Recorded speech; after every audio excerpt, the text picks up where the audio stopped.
Ben Zobrist, who swings and launches one to left. Back towards the Orioles, Navarro, and the Rays have their first grand slam of the year. Ben Zobrist sends it out, and the Rays lead 5-1. And ESPN 1080.com Insider Show here live from the ESPN 1080 studios. I'm Eric Lopez, your UCF insider and Magic insider, alongside the man enjoyed that grand slam by Ben Zobrist, Jason Collette, our Rays insider. Jason? Yeah, y'all owed me last week after that Jeter garbage, so thank you. Wow, the man who did not enjoy that clip but enjoyed yesterday's Red Sox-Rays game a little bit more is our NBA/Magic/Lockout Week 3 insider. So I guess for this week you'll have to just be Red Sox fan Andrew Melnick. Yeah, or European insider. European basketball insider, yeah. Yeah, I enjoyed the game a little more yesterday. Actually went over there, first baseball game of the season. Always good, you had a good experience, I would assume. We'll get into that. And, of course, we are jam-packed on this show, folks. We are making his in-studio debut, another insider. He was on the first ever edition of ESPN 1080.com Insiders from South Beach. But unlike LeBron James, he decided to take his talents out of Miami and back to Orlando. Carson Ingle in attendance. Carson. Guys, it's a privilege and an honor to be in the room with such three esteemed gentlemen today. It's fantastic. Jason's looking around. This show is so big, ladies and gentlemen. We have two producers right now. We got Brian Winiger, of course, the veteran, and then our rookie debut, the phenom, the heir apparent to Winiger, David Buckman. To say hello to David Buckman. Say hello, David. Hey, thanks for bringing me aboard, Lopez. Appreciate it. No problem. Big show here today, folks. We got Rays, Red Sox. We're going to recap here coming up. We've got a special interview with Baseball Hall of Famer Tony Gwynn, ladies and gentlemen. The man, Mr. Padre. Mr. Padre, Mr. San Diego State Aztec. Big San Diego State love affair, as Winiger's a San Diego State alum. And then we've got, of course, Predators football talk. Orlando Predators. Sure, we're going to have David Baumann to convince Andrew Melnick to go to his first Predators game in, 12 years? Something like that, probably. Well, I'll tell you what, we brought this up last week, and it inspired the Preds. I'm going to tell you that. Maybe not 12 years, but it's been a while. It's been a little while. We'll also keep you updated on the British Open, as we'll have a friend from Carson's past will join, and could be a friend or a Gosh, I'd like to think that he's a friend of my present and my future as well. We do not know. You can, of course, recontact us in a variety of ways. You can email us. We all have our own individual emails. I am elopez at ESPN1080.com. Andrew, what's your email? Where do you can reach out? Melnick at ESPN1080.com. Just remember, though, the NBA is locked out, so he might be locked out from checking his email. But we'll make it work. Jason, where do you reach out to you? Yeah, I'm forcing you to get on Twitter. Find me at Jason Collette. That's 2 L's, 2 T's, and a silent E at the end. Nice. Carson, where can they follow? You know what? I'll keep with the Twitter trend, at CA Ingle. That's good. That works, Paul. That works. All right, I'll throw on Twitter at Howard the Dunk. Also, visit that website, howardthedunk.com. Nice plugs. All right, guys, let's get to the main story, baseball. Jason, Rays, Red Sox, right off the All-Star break. We heard Ben Zobrist, the grand slam. That was the Rays off to a great start on Friday night, but then a setback yesterday. James Shields against John Lester on paper on the advantage, but the Red Sox jump on James Shields. Shields did not have his best stuff. Josh Reddick goes deep, and the Red Sox even that series with Sunday Night Baseball tonight. Yeah, Friday night was good because the 9 runs was the highest run total for the Rays at Tropicana Field all season. So had to get optimistic about that. But, as I told our readers at draysbay.com, that was not a pretty game. It's a win, and you'll take it. But David Price was not sharp. The Red Sox scored 6 runs, and with Lester pitching, the Rays lose Friday night. That's exactly what happened yesterday. Shields has been great all season, has already a complete game shut out the Red Sox. Took a complete game 1-run loss against the Yankees right before the break on a wild pickoff throw. So he's been there for all these games, but yesterday was not James Shields. His changeup was not there. His fastball was flat. He threw a couple of good curveballs, but overall that's pretty much the worst he's looked all season. And the Red Sox made him pay. The home run you mentioned by Josh Reddick, Kelly Shopik dropped a foul tip that was pretty much right in his glove the pitch before, and then Reddick made him pay, and then that third inning was just rope after rope, a double by J.D. Drew, a double by David Ortiz, and they had 5 runs before an out, and it was just not a good game. The Rays They've got to do better than that. When you look at the whole series so far, they are 7 for 26 with runners in scoring position. They've left a lot of guys on base. The Red Sox, Andrew Miller and John Lackey have given them a lot of opportunities to do the damage, and the Rays simply have not taken full advantage of those. No, the pitching has been ugly on both sides. Yeah. You wouldn't expect it from the Rays coming in with their two studs, their two aces pitching. Boston, maybe you could expect it. Andrew Miller has had zero control even in some of his better starts. And if you've seen John Lackey this year, he's having just a horrible year.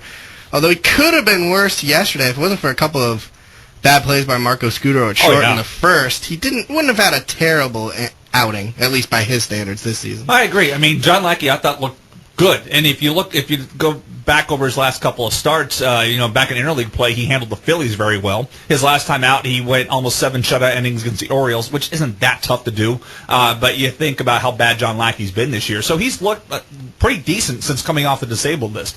And so yesterday, I think he had 7 strikeouts. He struck out 5 of 6 in a row at one point. Only walked 1. But I agree, that first inning, he gave up 3 runs. It was a lot of bad luck. I mean, Scudero looked like he hurt a fingernail or something on the first play, made a bad throw, then another bleeder, then a bad scoop, and it was 3 runs, but that was a lot of bad luck. And usually when the Rays score first, they're 37-9 when they score first in the game. And when they scored first yesterday, you had to think with a 3-0 lead with James Shields on the mound, things were looking good. And then by the end of by the middle of the third inning, you're like, oops, that went out the window. So now they're 37-10 when scoring first in the game.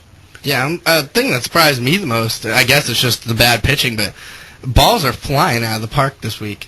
Yeah, Boston hits real well. That's going to help. The Rays, another thing, if they hit multiple home runs, they're extremely successful. It just doesn't happen that often. But, yeah, balls are flying out of the park, and everybody's doing it. I mean, Darnell McDonald hit one off David Price on Friday night. Darnell McDonald came into that game hitting 143 with a sub-500 OPS. He had 2 home runs on the season. Now he has 3, and 2 of them off David Price. Go figure. So it's just one of these crazy things where, Jacoby Ellsbury, people think, light guy. Ellsbury's got 13 home runs on the season. He's been hitting the ball extremely well.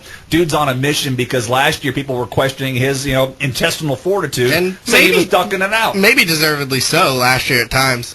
I've never seen a game, maybe Friday and Saturday, where you see Darnell McDonald, Kelly Shopik, Reed Brignac, so many guys with sub-200 averages. Yeah, it's a crazy year for offense. It's definitely down in baseball. Darnell McDonald was a pure matchup play. I mean, and it worked. It worked out well there. But for the Rays, that is what they're stuck with right now. Guys like Reed Brignac, who finally got his batting average over 200 yesterday. Shopik is outside of a 20 at bat or 20 plate appearance stretch there early in June has been awful. Tonight's going to be Jose Lobaton, the rookie, is going to be catching tonight against Jeff Neiman. But that is what the Rays have. They have a talent problem right now. Desmond Jennings is off the disabled list. He went 3 for 4 last night with a couple of doubles.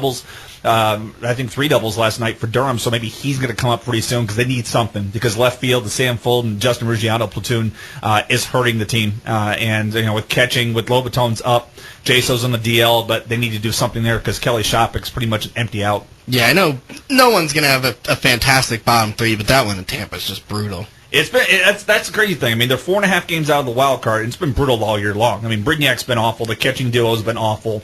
Left field, outside of the legend of Sam Fuld run for about a month there, has been awful. They have carried 3 spots in the lineup that have been killing them, and they need to have. You got a guy like Desmond Jennings. You have Brandon Guyer. They need to get this talent up and get it in the lineup.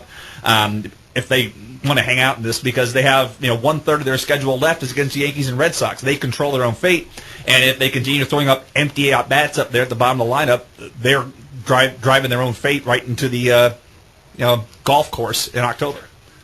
Well, Andrew, you were there at the Red Sox-Rays game in person yesterday. What was that like? Pretty good crowd, actually. I mean, of course, that third base was a whole lot of Red Sox fans, like it usually is when they come to town. But it was a pretty good crowd, pretty friendly people for the most part. Didn't really see fights or anything. No cowbell talking? That's too bad. Seen some before. Me and Carson, didn't have a lot of cowbell around me, which I was very pleased with. I'm very disappointed in our Tampa Bay Rays fan base that they actually treated you hospitably. It's disappointing. Shame. It was a little hostile there in 08 ALCS there when me and Mr. Ingle were there. If they met in the playoffs again, I'm pretty sure it would be hostile. Let's talk. Now you got tonight, Sunday night baseball. Rays, Red Sox is the Sunday night game. We'll have it here on ESPN 1080. I believe John Shambi and Ken Singleton will be on the call for that. Boog. Boog Shambi. Yeah, it'll be good. Josh Beckett against Jeff Neiman. A tall order for the Rays here. Yeah, that's if you remember last time Josh Beckett faced the Rays, except for this unbelievably lucky infield hit by Reed Brignac, that's a perfect game. I mean, he absolutely dominated the Rays, probably the most dominant pitching performance of anybody in baseball this year. I know there's been no hitters thrown and whatnot, but Josh Beckett completely shut down that team. So that's what's coming again, and it's in the same place it happened last time. With Jeff Neiman, which Jeff Neiman's going to show up? Is it going to be the one that shut down the Yankees, that shut down the Cardinals, that has shut down the Brewers? Those three, or is it going to be the team that the Astros knocked out after 3 innings? That's the big thing you got to worry about with Neiman. So if he can keep the ball down, this Red Sox team's hitting the ball all over the park. Neiman has to keep the ball down, and when he gets guys on base, he has to control them. That's one of his big weaknesses, is once guys get on first base, they're pretty much guaranteed to get on second, because at 6'9", he's just that slow to home plate. Now, off the field, the big news, rumors. We're 2 weeks away from the trade deadline. This trade rumor has really cost Carson a lot of sleep, to be honest, because it involves his 2 favorite teams. He's a Rays fan, just for the record, right? Yes. But you're also a Cardinals fan. Right. Born in St. Louis. Yeah. Dad worked for the Cardinals. And in the media relations. That's right. And then, became a Rays fan about 10 years ago. Yeah. And a Marlins fan this season. Wow, producer. More of a Marlins fan out of my own predictions that went terribly awry. Nonetheless, yes. Trade rumors here, Jason. You're going to have to help Carson with this. Colby Rasmus to the Rays. A lot of rumors that the Cardinals are asking for Hellickson. Clear up what's real, what's not. Oh, they're not getting Hellickson, I'll tell you that much. I mean, the problem is with Colby Rasmus, incredibly talented player, loved by everybody except for his own manager, for whatever reason. I mean, there's even things about his dad and Tony La Russa getting into it a little bit. Yeah. So, yeah, that's how tenuous that situation is. I mean, for me, you're looking at Rasmus, he's 24 years old, so you got a guy that you can control for a little bit. People make the deal. He's a lot like B.J. Upton. One's right-handed, one's left-handed. But center field, have some issues, but they're pretty much the same player, except he's only 24 years old. You could control him for another 4 years. B.J. Upton's a free agent after next season. But for me, the Cardinals, I don't get why they want to trade this guy. If it's a managerial issue, you got to work something out, because they don't have the kind of replacement that can step in and fill in for Rasmus. And at his cost, he's not even making $500,000 right now. You can go out and get this guy and have him for 4 years, right into the peak of his production. The team should be lining up to get this guy. If the Cardinals are going to trade him, they need to get some kind of impact in return. It's not going to be a Jeremy Hellickson. It's not going to be a Matt Moore. The Rays are not going to do that kind of deal. It's just not in their nature to do that.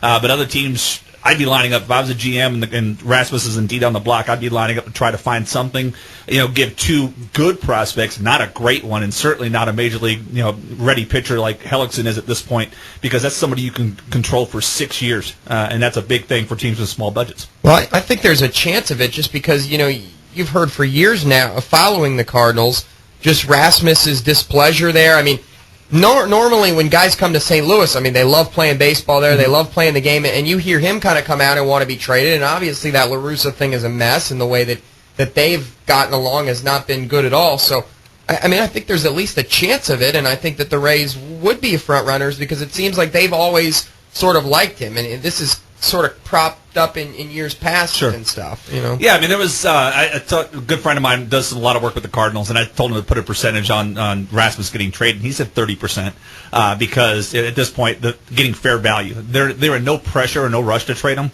but they're obviously going to listen, and the Rays are obviously out there doing something, because it was reported yesterday by Ken Rosenthal that the Rays were trying to make the move for Francisco Rodriguez before the Brewers stepped in and grabbed him. So they're at least either in a buying mode, or they're putting the smoke out that they are to throw their teams off their scent. But so we'll see what happens with it. But over the last 3 years, the Rays have made one deal at the trade deadline. It was getting Chad Qualls. So there is your level right now, and that's the kind of involvement they typically do at the trade deadline. That's exciting stuff. We'll keep you track on all the trade rumors and trade speculation. Of course, trade deadline in 2 weeks, July 31st. Andrew is very focused here. Jason, you are going to help me escort Andrew to this next room. He's going to focus on his Preds decision. So the decision. Andrew Melnick. Carson and Brian, I need your favor. Tony Gwynn is coming up next. Hall of Famer Tony Gwynn. Brian and Carson, go interview the Hall of Famer. Can you guys do that? We'll handle it. It's my first day in here, but you know what? I'll make do. Brian, can you do it? STCU, I guess so. All right, appreciate that, guys. We're going to help Andrew make his big decision. Coming up next here on ESPN 1080 is Tony Gwynn, MLB Hall of Famer. You're listening to the ESPN1080.com Insider Show on the team.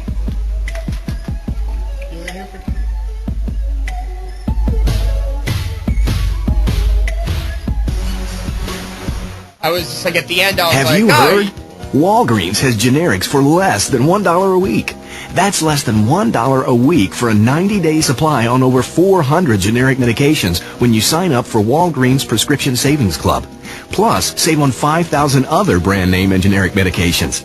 See how much you could save and get $50 in coupons free just for asking about the club. Program is not insurance. Membership fee required. Membership may be canceled within 30 days of issue date. See store for complete terms and conditions. It's the Leaderboard, Mondays 6 to 8 on ESPN 1080 WHOO. This is where the pros come to talk. Hi, this is Boo Weekly. Hi, this is Jim Furyk. Hi, this is Rocco Mediate. Hi, this is Trevor Immelman. Hi, this is Zach Johnson. Hi, this is Woody Austin. Where the pros come to talk about their game. Live from Celebration Town Tavern. Hi, this is Corey Pavin, 2010 Ryder Cup captain. Listen to the Leaderboard, Monday evenings, 6 to 8 p.m., right here on ESPN. Presented by Carl Black Chevrolet Buick GMC. Here's another question from the Geico Savings Mailbag. Sam from Provo writes, how come a slim chance and a fat chance mean the same thing, but a wise man and a wise guy are opposites? Oh, it's a peculiar mystery indeed. Sort of like how Geico's website is geico.com. Not geico.ridiculously-simple-savings or geico.pay-your-bill from the comfort of your computer. Both those names would make a lot more sense. Wow, you are a wise man, Gecko, ma'am. For a free rate quote, visit geico.com to see how much you could save. Geico, 15 minutes could save you 15% or more on car insurance. Baseball's best moments. The 0-2. Inside corner, got him looking. Right here. That one on its way. Way back. Gone! Home run to left center field. On ESPN 1080, The Team.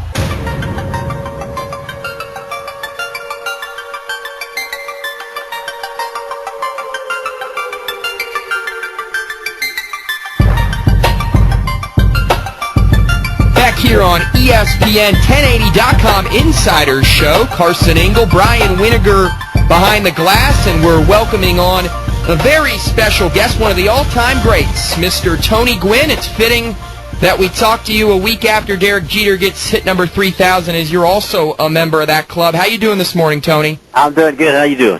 Very well. I wanted to talk to you about Derek a little bit, and as you've been able to watch him throughout the years, is there anything that he does that reminds you of what you did? No. Honestly, no. Other than he loves to play. You can see that. You know, he loves to play, but our style of hitting is completely different. I mean, he hits a lot of balls to right field, but he hits a lot of balls with power.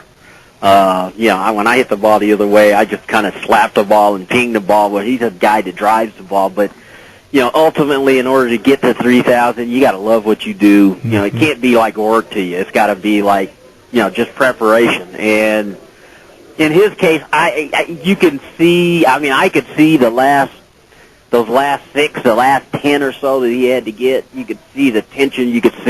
I could see the pressure on his face, and he tried to hide it. But you know, when you got to go up there and actually go up to the plate and get hits. Not go up to the plate and do things right and hit the ball hard. People aren't coming to see you do that. They're coming to see you get hits. And so I think he started to feel the pressure that comes with that. But once he broke through and got the first knock on Saturday, you just kind of knew he was going to get it that day. And to hit a home run on his 3,000th hit under that kind of scrutiny in New York and all that comes with being a Yankee, man, I was thrilled for him. So, but as far as style of play, though, we were kind of completely different. All right, so if Jeter's not one of the guys that you look at and say, you know, doesn't really do anything that you did, are there guys out there that when you're watching games, when you're calling games, that you see and you look at it and they're like, wow, they kind of play a similar style that I did. Their hitting style is similar to what I did. Yeah, there's still a couple. One here with the White Sox reminds me a lot of myself because, you know, he bunts a little bit more, but, you know, he's a guy that slaps the ball around, pings it around, he gets his infield hits, he's going to steal some bases. Ichiro's another guy. Now, you know, mechanically is completely different, but, again, the objective when you watch him hit, he's just trying to square that baseball up, and he kind of gets to it in a funky position a lot of times, but, you know, 10 straight years of 200 hits, you can't argue with the kind of consistency that he's put on the board, so... and especially now in today's era, the game has changed a little bit because pitchers are dominating, and you know that contact kind of style of hitting is really kind of having a tough time now in this era where you got guys throwing 96, 97 miles an hour. So it's going to be interesting as we move forward to see, who else is, going to come out of the pack and try to become that type of hitter again, because I think in today's game, everybody wants to be that guy who can hit the ball out of the park. Well, there's a guy in San Diego that you get to see an awful lot in Chase Headley, and with the All-Star game this week and about, the 40 guys that were selected to each team, it's surprising to see that this guy doesn't make, the third base call, We were talking about that on Sunday. We did the Padre-Dodger game, and you're right. Chase is not a guy that's going to hit the ball out of the ballpark, but this year he's having his best year.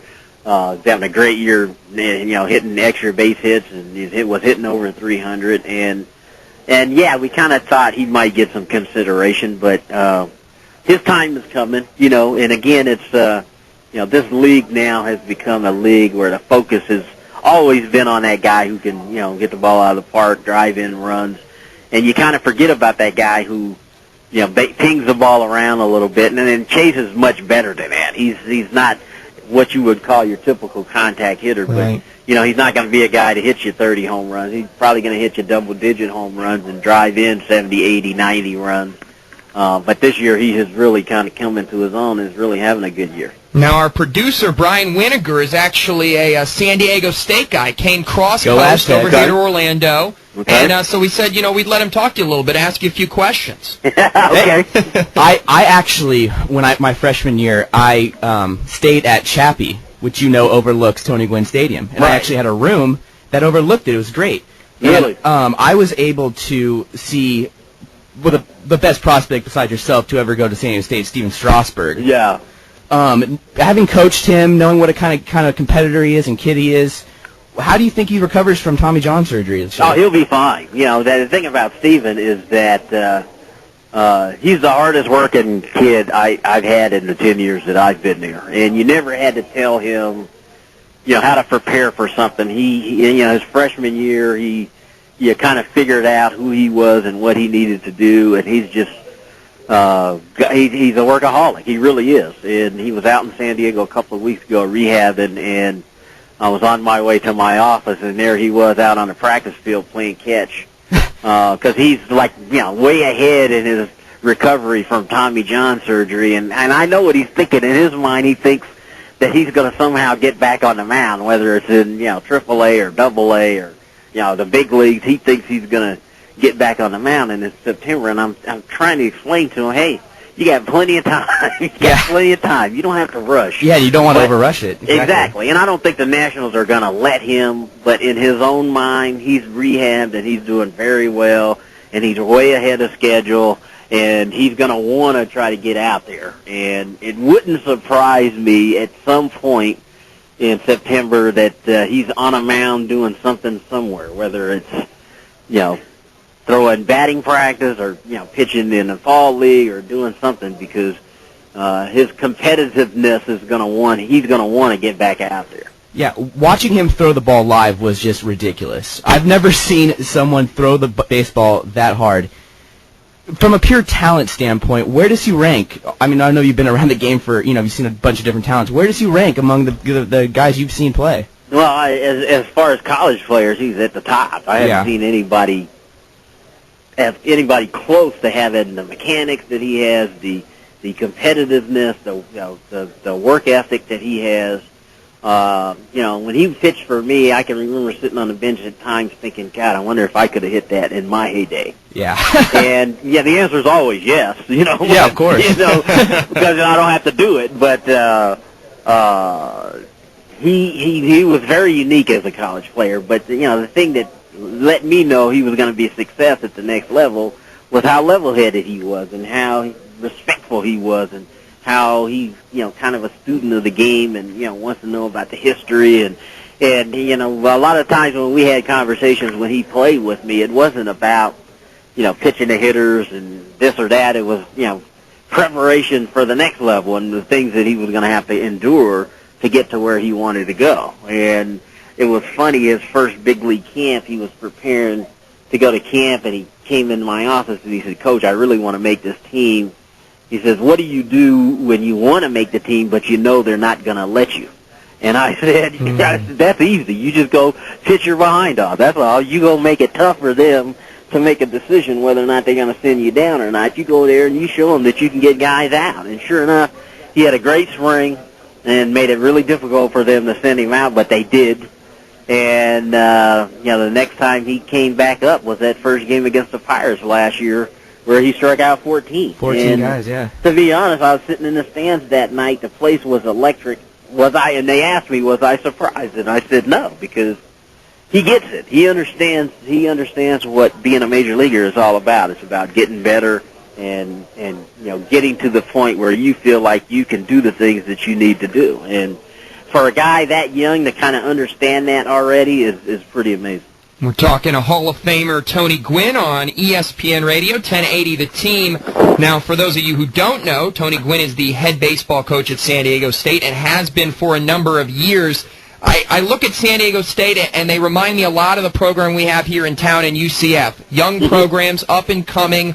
A lot of teams, major sports teams at San Diego State that have gained notoriety in recent years. How rewarding has it been to be a part of a process like that? It's been awesome, but to be honest, I mean, when I went to school at San Diego State, we were an established program, especially in the sport of baseball. And, this year at San Diego State, we had an awesome year. Our football team went to a bowl game. Our basketball team, was undefeated for a long, long time and played quality basketball. And when you're on a campus where the other teams are having success, you definitely want to do your share too.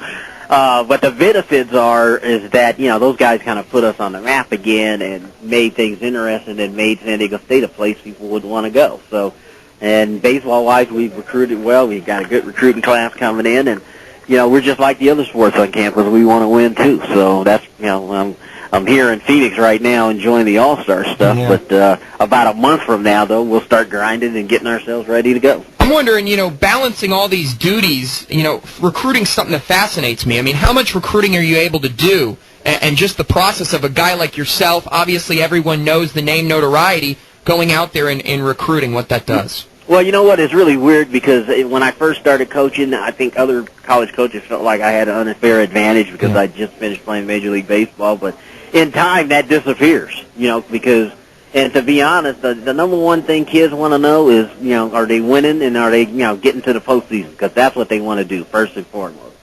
Get to the postseason, win games, they want to play a great schedule, and they want to get a lot of stuff. That's kind of how college works. So that advantage has kind of dissipated, and in California, where it's very competitive, you've got Pac-10 schools and, Western athletic schools, and the Mountain West, which is the conference that we're in, is very competitive in California. But to keep it simply, kids want to win. They want an opportunity to go to the postseason. So for us, we were in the postseason, Steven Strasburg's last year, which now is 3 years ago. And in order to, continue to have a chance to get the best guys, you got to keep winning. So your recruiting duties become, very important, and if you want the best guys, you got to get out there and you got to compete. And our coaching staff, I think, does a great job of recruiting. We recruit San Diego very hard and recruit the areas around San Diego very hard, and we've had a lot of success here in the last couple of years. All right, well, you're working with Pepsi Max right now, a lot of different legends and stuff doing stuff. Talk about the promotion and what you guys are doing with Pepsi Max. Yeah, this promotion's pretty exciting because fans from now until August 31st will get an opportunity to go online and vote for their 11-man dream team. And their dream team consists of a roster of 30 in which they can vote for the 11 that they feel like are the best Major League living legends. And every time you cast a vote, you get a chance to win a competition between the Pepsi Dream Team, and it will be held in your community against your family and friends. And having been a major league player, we were sitting around this morning talking about how competitive this thing could be. It sounds like it's going to be fun, and you get to have an opportunity to have these legends come to your town and compete against you. And trust me, the guys on this ballot, these guys do not like losing. They like winning, and I don't care what kind of sport you're talking about, baseball, softball, tiddlywinks. They're very competitive. So we encourage the fans to go out and vote, and As an outfielder, it's a little different for me because in the outfield category, you get to vote for 3. But the guys in my category, Dave Winfield, Ken Griffey Jr., Ricky Henderson, Reggie Jackson, Jim Rice, and myself. So, just being on the ballot is an honor.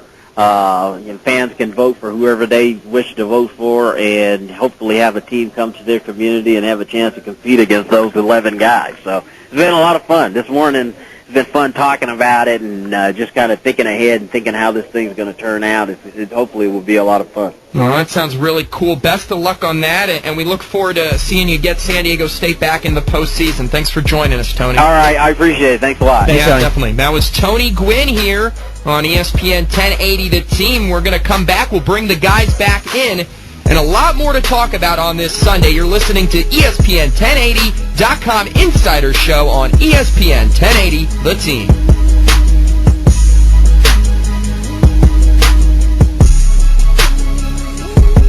Don't miss a moment. Rolling willingly just to try to get in the shot that will finish things in. Oh, the uppercut. What an uppercut by Douglas, and down goes Tyson.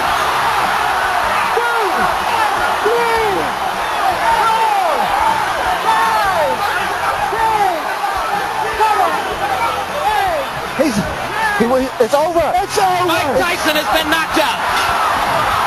Unbelievable. ESPN 1080, the team. It's the Leaderboard, Mondays 6 to 8 on ESPN 1080 WHOO.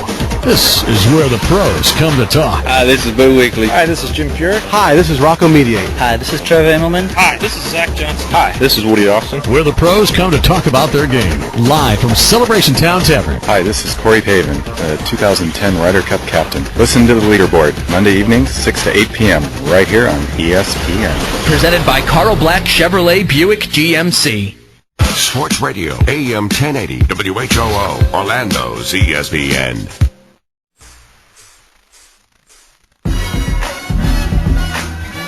And welcome back to ESPN1080.com Insider Show here on ESPN 1080 The Team. Eric Lopez, your UCF Insider, back in the segment here along with Jason Collette, our Rays and MLB Insider, and Andrew Melnick, who we just escorted back into the station here. I hope you enjoy. I hope you realize that we just missed Tony Gwynn because this Preds decision is just worrying on everybody's mind. I apologize. Carson Ingle joining us, of course, just interviewed along with Brian Winiger, San Diego State great Tony Gwynn, right, Brian? No, that was fun. Collette, thanks for hooking that up. Oh, yeah. Special thanks to Jason. Special thanks to Tony Gwynn for joining us on that. But now let's focus to the main event here, ladies and gentlemen. The Orlando Predators, Andrew Melnick, inspired by your, you said last week, will you go, will you not go? Well, Carson, the Preds were certainly inspired last night against Tulsa, weren't they? They were. They were in Tulsa, and they won 85-49, which is a big surprise, seeing as they've had some troubles recently. But your pending choice here, I think, it's inspired them. It got Nick Hill back on the right page, and they secured their 19th straight trip to the postseason. So, hey, there you go. Arena football postseason. 10-7 for the Preds. Home game finale on Saturday night against the Voodoo of New Orleans. And it'll probably be their last home game because the playoff seeding, the chances are that it's a significant game, though, still, right? Because the Preds could move up to a 3 seed with the win, and that's significant. Jacksonville's the number 1 seed. And of course, by the way, folks that don't know, Carson has a background with the Predators. Wow. He did some sideline reporting for them a season ago. No one is closer to Pat O'Hara than Carson Ingle in this community. And so Carson knows what Pat O'Hara's mind's thinking. And this is a big game because Jacksonville's the top team in this league. You want to probably avoid them early. Well, I mean, I think they almost want Jacksonville early because last year they played them in the first round. They blew them out. They were the 4 seed last year. Kind of stumbled at the beginning of the year, came on strong, and was able to just really blow by the number 1 seeded Sharks. So I think they might actually want that matchup early on because they've got experience, putting them out of the playoffs. Do Pat's wife and family know that no one's closer to him than Carson? Listen, the wife loves him. I'm telling you. We saw her last night. She's actually the dance coach of the Predators, and me and Eric were out at their watch party last night at Gators Dockside, and so there were some team officials out there, some people held back from Tulsa. So team was inspired. Carson? What did you think? pulled draft right after that first possession, brought in Nick Hill, who had been benched for the last few weeks, and light a fire to get the Preds back into the playoffs. I think he knows that any chances they have to go anywhere in the playoffs start with Nick Hill playing well. Colin Drafts wasn't the guy there. And so to get Hill back going, and also Bobby Scipio came back from injury, so he had his really, his top receiver there, a guy who's got NFL experience that was back on the team. So it was a good time to bring him back in and get him reacclimated and get them back on the right track. Now, another reason, Andrew, you might want to consider going to the Preds game. Of course, Saturday night at the Amway Center could be the last sporting event at Amway Center for a while. With the lockout of the NBA, Andrew. Yeah, I mean, I'm hoping not, but it see, potentially could be. You're always a professional at the games, but this gets you a chance to kind of let your hair down, so to speak. I mean, that doesn't Jason, really what do you think, happen Jason? with you. What do you but, think? What do you think know. Andrew's thinking here? You know Andrew pretty well now. I mean, what do you think he's thinking right here? Because you're going. Yeah, I'm going to go, and I'm thinking the Red Sox are playing a West Coast game or something, so I definitely think his schedule's wide open. Oh, so you don't even have the Red Sox as an excuse to They're watch. playing Seattle. There you go. I don't really want to watch Seattle play. He's looked it up. No matter what. Seattle's just not worth playing right now in baseball. Watching, rather. Everybody Certainly should be wanting to play certainly worth baseball. playing. Yeah, Seattle, I think the highest slugging percentage on the Mariners this month is about 290. It is a awful baseball team. So you can pretty much chalk the Red Sox up to sweeping that series. So I think Melnick's going to go to this game. Now, what do you guys think of arena football? Obviously, I'm kind of curious. Carson and I have followed it more closely. Carson worked in the Arena League. Andrew, Jason, of course, it was very popular. The Preds, Andrew, you grew up with it here in the backyard. It was always popular. Then the league went away for a year. They came back. They're kind of trying to get their feet back. What's your guys' thoughts on arena football? I like it. I used to go a lot back before, married with kids now. It's a little tough to make the games like I used to, but back in my single days, I used to go all the time. Loved it. Loved the crowd, especially early on. Back in the first few years when the place was selling out all the time and whatnot. It was a fun atmosphere to go to. I just haven't been in a few years because, schedule's busy, but looking forward to going back next week. Yeah, for whatever reason, I've kind of fallen out with it, but I never disliked it. I always liked the game. I always thought it was entertaining, much more so to go, like Jason said, than it was to watch on TV. The phone lines are literally like they're working on the phone lines. That's how packed people are. They want to know. People are calling in, and please, people, stop calling, asking, is Andrew going to go to the Predators game? You have taken this by storm, Andrew. That's what I do. But, while he's so modest, He is. He says it with such a humble attitude. I mean, it's a beautiful thing. As we got to support. We're trying to get your surprise, Andrew. We're trying to get your surprise on the phone as we speak, but the phone has been having some issues. No, but I did see, my all-time favorite college quarterback, Matt Grothe, is in the Arena Football League. Oh, boy. Yeah, I say that with a Fortunately, ton of sarcasm. we will not have to see him on Saturday. That'd be reference. We have a surprise for you, Andrew Melnick. Joining us right now, ladies and gentlemen, this is how big this decision is. The man who will be calling the action for the Orlando Predators on Bright House Sports Network Saturday night, 7:30 against the New Orleans Voodoo. You can check it out on Basic Channel 47 or 1147 on HD. The one, the only from Bright House, Dave Baumann. Dave. Yes, sir. What's up, buddy? We're trying to convince Andrew Melnick to go to the Preds game. Give him your selling pitch. Yeah, I mean, first off, it's a good time. The crowd is much different than any football game you'll ever go to. It's more of a NASCAR crowd. People want to go, they want to drink some beers, and they want to see a pretty good product on the football field. What do you think, Andrew? I think, with Dave being the announcer on TV, my buddy JC is now the radio announcer. Media relations guy, Yeah, he's been dying for me to go, and, I'm sold on beer, Dave. I was about to say, that was the magic four-letter word right there. One more thing. The tickets are really cheap, too. Oh, Andrew ain't going. Andrew's going VIP. He's covering this, David. He's going first class. Class? I don't know how I could turn it down then. There you go. Very good. Now, Dave, give me your thoughts. The Preds just clinched a playoff berth last night. They blew out Tulsa on the road. Nick Hill, who was benched, you were there when he got benched. He came back and came in relief last night and got a big win over Tulsa. Yeah, it was not looking good for the Predators for a while. They had lost 4 of their last 5 games. That playoff streak, it's the longest current playoff streak in professional sports. And, Hill at one point this season was the runaway favorite for the league MVP. And then the Preds went on that 3-game skid. Coach O'Hara made a change, went with Colin Drafts, and Drafts got them out of it briefly, but then they lost last week in San Jose, so they went back to Hill this week, and he got the job done. They're playoff bound, but I'll tell you what, it's almost like that team is back to basics, starting with fundamentals all over again, because it wasn't looking pretty for a good chunk of time here in the second half of the season. No, it was. I mean, you were there. You called that game when the low point, I think, of the season when they got blown out at home by Georgia. It's a tough point. Are you surprised they've been able to turn it around here and win 2 of the last 3?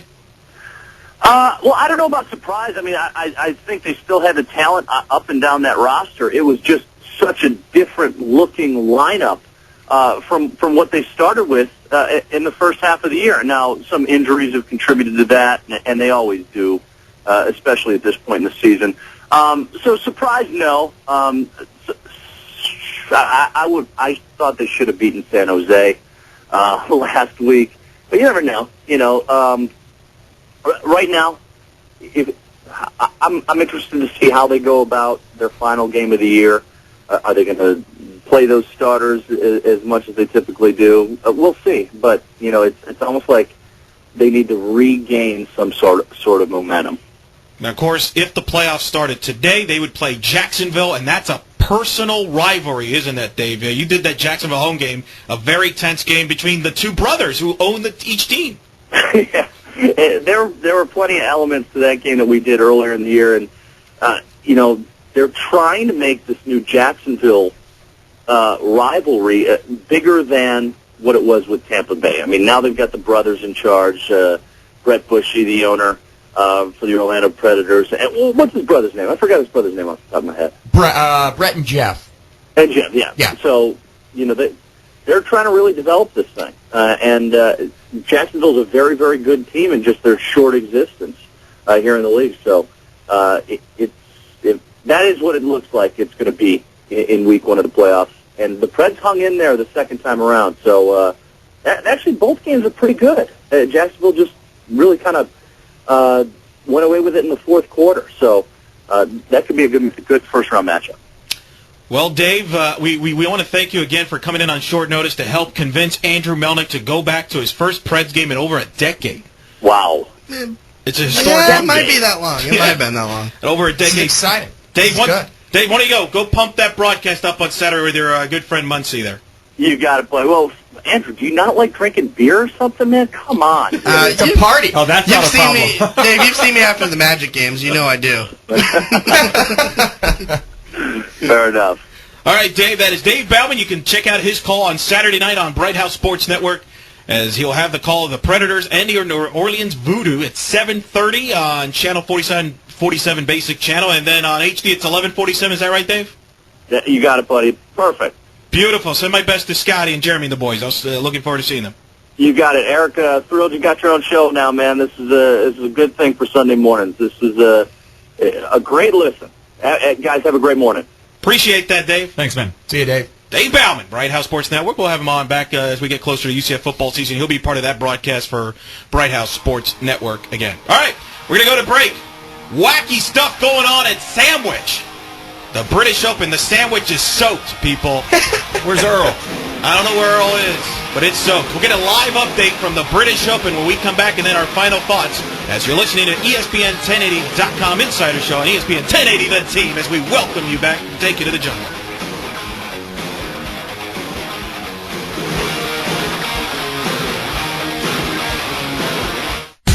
If you play golf, we hope you're planning to play in the third of our 4 two-person golf scrambles this year. The 2011 ESPN 1080 The Team Shingle Creek Open 2, Monday, July 18th at beautiful Shingle Creek Golf Club. The $69 entry fee includes range balls, golf, on-course drinks, lunch, and a chance to win some great prizes. Get details at ESPN1080.com. The 2011 ESPN 1080 The Team Shingle Creek Open 2, an 8:30 a.m. shotgun start, Monday, July 18th. Gather round, Merryman. I've something to show you.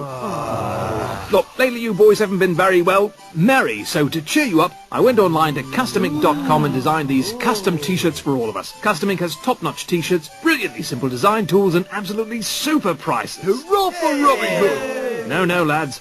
Hurrah for Custom Ink.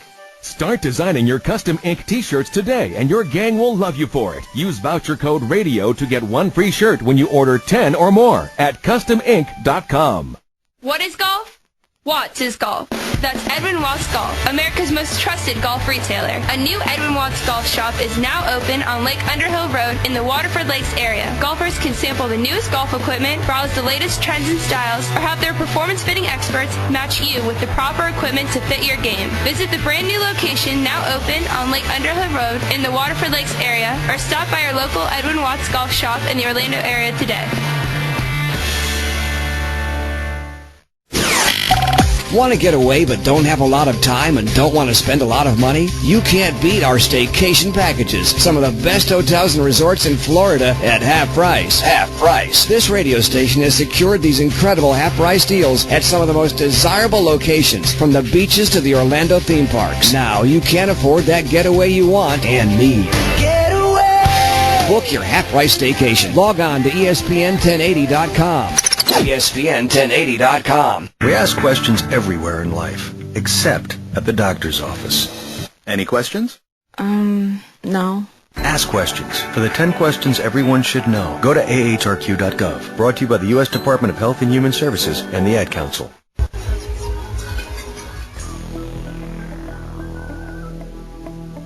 Regulators. You regulate any stealing of his property. We're damn good, too. But you can't be any geek off the street. No, you can't. Welcome back to ESPN1080.com Insider Show on ESPN The Team. Eric Lopez here, ESPN Insider, alongside Andrew Melnick, who just moments ago made the big decision of the summer. He is going back to an Orlando Predators game for the first time. You know, he gets to reacquaint himself with the Predator Prowler dancers, but they're probably going to look a little differently to you than you remembered as a wee lad there running around the fantastical Amway Arena. Listen, a few of them might have been at this party last night. Trust me, they've aged a lot. If that was them, Jason Collette as well joining us. The laugh you just hear there is Carson Ingle, Brian Winterger, and David Buckman. Maybe I don't want to go then. No, are we laughing at him telling off Nate Dogg? Is that what this is all about? Yeah. I don't know what happened there. But nonetheless, let's go to a live update right now. Carson Ingle is going to introduce you to the man. It could be a friend or foe. We don't know, but he's either your friend or your biggest rival. Why don't you introduce your man who's going to give us I don't know why you're trying to create this false wrestling type rivalry between me and this young man. But, didn't you guys host radio together? Yes, this is my fine former broadcast partner. Maybe will be again in the future. Arthur Volpe. How you doing, Arthur? Hey guys, it's great to be here. I don't know that I can live up to that introduction that you just gave me, but I'm going to certainly try my best. The funny thing is here, it's Sunday morning. It's the fourth day of getting up at the crack of dawn to watch golf, and the tournament's about to end, and I'm finally starting to get used to waking up in the dark to watch this thing. That's going to be a tough habit to kick out, trust me. Give me your thoughts here early on. Darren Clark right now at 7 under. Phil Mickelson has made his big jump here. He's at 5 under. What's been the success for Phil Mickelson so far? Well, it's really just downright shocking, to be honest with you, because nobody in the entire field, with the exception of Mickelson, has really been making a move all morning long because of the scoring conditions. The weather's basically been terrible. The wind's been blowing at about 25 miles an hour, and the rain just started to come down. Darren Clark, who's kind of been treading water here a little bit, he hasn't really been doing some great things. He's missed a couple of fairways. He's made a couple of big putts to save pars. And then on 7, he made a big eagle putt to take the lead and kind of shift the momentum just as the rain was coming in. I mean, Phil couldn't play the front 9 any better than he did, and there's really no explanation for it other than he's just outplaying everybody else. But the problem is he's still 2 shots back, and there's only so much he can do. You know, he started the day at even par, so he's really going to have to make a big charge on the back 9 to kind of take this away from Darren Clark, who seems to have the momentum back on his side. As you go to the back 9 with the weather conditions the way they are, what do you think is going to be the winning score? What's going to be the key? Honestly, if Darren Clark, in my opinion, shoots even par on the back 9, I mean, he's got a 2-shot advantage now. I don't see any reason, unless things improve. I mean, it's possible that Phil Mickelson's going to go out and birdie a couple of holes here, but in all seriousness, the back 9 is playing much more difficult than the front 9 today, and a lot of that has to do with the wind conditions. On any given day, the way this golf course sets up, it's just a situation where it's completely random. So, one day with the wind blowing the way that it is, the back 9 will be playing more difficult than the front 9 or vice versa. Today, though, the back 9 is playing at +3 overall on average, while the front 9 is only playing at +1. So the back 9 is going to be much more difficult. So Phil made his move on the front. If he can get a couple more birdies, though, he's going to give himself a great chance. But, Darren's in the driver's seat because he already has the lead, obviously, and with the way that he's been hitting the golf ball, he's going to be tough to beat. Talking to our golf expert, Arthur Volpe, you look at Mickelson and Clark, two guys that if you talked about them being at the top of the leaderboard on Sunday at the beginning of this week, most people probably would have been surprised. Their styles different. Phil's never done well over there. Just talk about how different those guys are and not really expecting them to be at the top of the board here. Well, the funny thing about Mickelson is, every major we talk about him as one of the favorites. And, the irony about this is that he came overseas and, his struggles are well documented in the Open Championship. Only one career top 10. And he was only a 33-1 odds to win this thing. And so he really wasn't talked about at all. He even said in the pre-round press conference, if you will, that basically he was just going to start over. And basically that's the mentality that he has had, is that it's just a clean slate, and he's basically trying to learn links golf all over again. And it seems to be working for him. It's a good attitude to have and to put himself in this position, but nobody was expecting him to really do anything this time around, which is completely different than we're used to. And then, of course, with Darren Clark, you look at this leaderboard and you have to think, well, a guy like him would be a favorite at this point, even if we weren't expecting him. He's got a great story. He's ranked 111th in the world. He's never won a major at 42. And he's a guy that has that experience on links golf. This is basically his backyard. And it just seems to be the trend for some weird reason that guys from Northern Ireland are winning all these major championships now. If Darren Clark were to win today, that would be the third person from Northern Ireland to win a major championship in 13 months. Basically, after it was a half a century before anybody from that country took home a trophy in that regard. All right, Arthur, last question before we let you get back to the British Open here in about less than 45 seconds. If it's not Darren Clark or Phil Mickelson, who else? Anybody else can win this tournament right now? Give me a name. Give me the name. Well, it does look like a two-man race at this point. I'm never going to be one to count guys like Dustin Johnson or Ricky Fowler out of it. They're in a holding pattern, though, right now. They're both kind of hanging around even par. Again, they need to put themselves in a good position by getting a couple birdies here. If one of them can get to 4 under or 5 under, they're going to give themselves a chance, I think. You just never know. But I don't think they have a chance if they stay about 4 shots back like they are right now. But those would be my two picks, obviously the two closest. They both have the talent to do it, but they need to make a move and get a couple birdies to get a little closer. Phil is obviously in the best position to catch Clark by only being 2 shots back right now. All right, Arthur, and thanks for the update. Have some more coffee and enjoy the last back 9 there. Yeah, I think I'm going to take a nap too, guys, at some point in time. You might. That's a good idea. Take it easy, buddy. Thanks, bud. All right, guys. Thanks a lot, guys. Appreciate it. All right, that's Arthur Volpe. All right, guys, you've heard the analysis. Now I want picks. Jason and Andrew. Who wins the British Open? Phil. Darren. I'll go Phil. I'm going to go Darren. We're split. Let's go. We're split. 2-2. 2-2 on the pick. So that's one of our first picks. Other picks, Sunday Night Baseball, ESPN 1080. We'll have Collette looks confused right now. He's like, he's not sure who he I got to get back to baseball right now. Yeah, he wants baseball, and that's what we're going to do. We're going to do our picks. Me and Jason are tied for first. Yeah, Andrew's 2 back. So Carson, sorry. now, Carson, because you started late. Do I get a handicap here? Well, here's the thing. The problem is the producers have challenged you to a one-on-one. Dude. What does that mean? Are you going to take the challenge? That means you two go pick. You pick. Yeah, make Carson, you picks. going to take the challenge? Yeah, I'll take the challenge, Brian. So, guys, producers, who's your pick for the British Open? I'm going Dustin Johnson. He's always in there for the majors. I'm thinking he's going to qualify. Him or Fowler. Going outside the board there a little bit there on the That's pick. respectable. That's very admirable. All right, Rays Red Sox tonight, Sunday night. Beckett and Neiman. Jason, we'll start with you. What do the Rays need to do to win this quick, and then your pick? Get a hit. Again, with Beckett, it's really, really tough matchup. He didn't get in the All-Star game because of a quote-unquote sore knee. I think that's as realistic as David Price being out of it because of turf toe. These guys were both being set up for the series. Jeff Neiman, again, which guy shows up? He's been pitching very good outside of 1 start since coming back from the DL.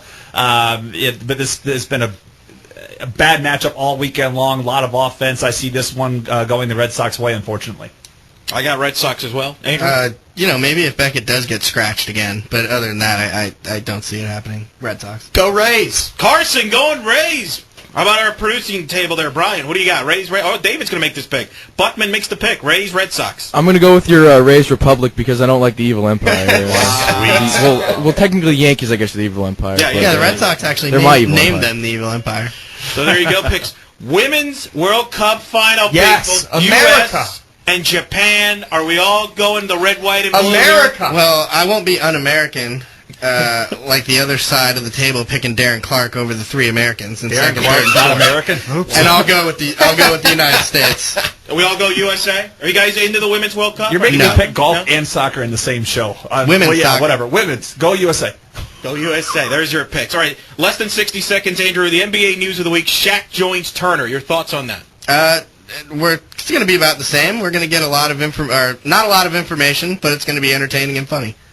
And that's what we want. That is what we want. I hope his TV career is better than his movie career. I hope he goes away and something happens. And Oh, come on. Yeah, What's wrong with Kazam? He's He's never going away. Why? Why Fu was can't he awesome. leave? I had Shaq Fu, the video game. Fushnickens. Good Thank video you, game. Jancis. Fushnickens rap. Do we have some Fushnickens. Fushnickens we can leave off with? No? Man. No, That'd be please no. great. No. I'd rather hear Jeter again. All right, that will do it wouldn't go that for far. another.